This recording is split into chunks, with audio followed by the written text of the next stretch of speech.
आज Doubtnut app download करें। Doubtnut पर अपने सभी गणित, रसायन विज्ञान, भौतिक विज्ञान और जीव विज्ञान के डाउट्स का करो सफाया। बस प्रश्न की फोटो खींचो, एक ही प्रश्न को क्रॉप करो और तुरंत वीडियो सोल्यूशन पाओ।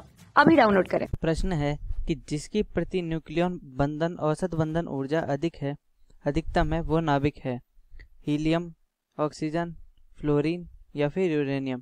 तो आइए इस प्रश्न को हल करते हैं। तो सबसे पहले हम जानते हैं कि जो प्रति न्यूक्लियन औसत बंधन ऊर्जा क्या होती है। प्रति न्यूक्लियन औसत बंधन ऊर्जा होती है, चूंकि हम जानते हैं बंधन ऊर्जा बताई नाभिकों की द्रव्यमान संख्या। ठीक है, और बंधन ऊर्जा ये होती है कि किसी नाभिक को तोड़ने के लिए जो हमें अधिकतम ऊर्जा देनी होती है। जैसे कि मान लेते हैं हमारा नाभिक है जिसकी द्रव्यमान संख्या a के बराबर है। ठीक है,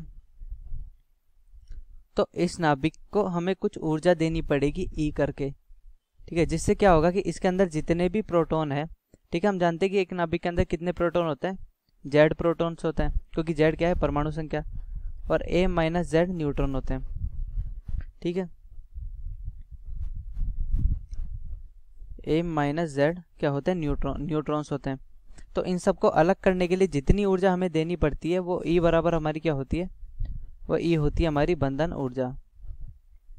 और अगर हम इस E को A से भाग दे देते हैं तो ये हमारी क्या हो गई, बंधन ऊर्जा प्रति न्यूक्लियन। ठीक है, इसको हम बोलते हैं प्रति न्यूक्लियन औसत बंधन ऊर्जा, यानी कि BePn। ठीक है, BePn का मतलब है कि बाइंडिंग एनर्जी पर न्यूक्लियंस, यानी कि प्रति न्यूक्लियन औसत बंधन ऊर्जा।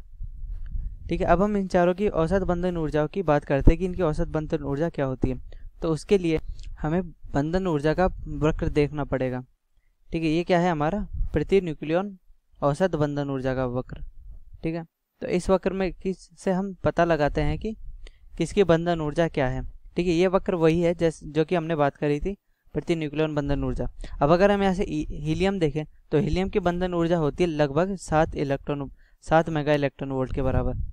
ठीक है, इस वक्र के अनुसार इसकी जो बंधन ऊर्जा है लगभग 7 मेगा इलेक्ट्रॉन वोल्ट के बराबर होती है। ठीक है, ऑक्सीजन की अगर हम बात करते हैं तो ऑक्सीजन की होती है, ठीक है, इसमें थोड़ी ज़्यादा दिखा दी है, ऑक्सीजन की लगभग 8 मेगा इलेक्ट्रॉन वोल्ट के बराबर होती है। ठीक है, वैसे ऑक्सीजन की 7.97 मेगा इलेक्ट्रॉन वोल्ट होती है और इसकी होती है 7.07 मेगा इलेक्ट्रॉन वोल्ट होती है। और फेरस की होती है ठीक है, इसके अनुसार, ठीक है, 8.5 मेगा इलेक्ट्रॉन वोल्ट। ठीक है, सबसे ज़्यादा इसी की होती है 8.5 मेगा इलेक्ट्रॉन वोल्ट। और अगर इसकी बात करें तो इसकी बंधन ऊर्जा होती है वो 7 से कम होती है।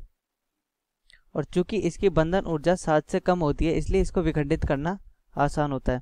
ठीक है, इसकी औसत बंधन ऊर्जा लगभग 6.1 मेगा इलेक्ट्रॉन वोल्ट के आसपास होती है। ठीक है, तो हम कह सकते हैं कि अगर हमें जो तत्व दिए गए उनमें सबसे कम तो है यूरेनियम की और सबसे ज़्यादा है हमारी फेरस की। और अगर पूरे प्रकृति की बात की जाए तो जितने भी तत्व है, इन सभी तत्वों में से जो सबसे ज़्यादा स्थायी ये फेरस ही है। ठीक है, यही तत्व है जिसकी बंधन ऊर्जा सर्वाधिक होती है, औसत प्रति न्यूक्लियन औसत बंधन ऊर्जा। तो इस प्रकार हमारा प्रश्न हल हुआ। कक्षा 6 से 12वीं से लेकर नीट, IIT, JEE वो एडवांस के लेवल तक 1 करोड़ से ज्यादा छात्रों का भरोसा। आज ही डाउनलोड करें डाउटनेट ऐप या व्हाट्सएप करें अपने सारे डाउट्स 8400 400 400 पर।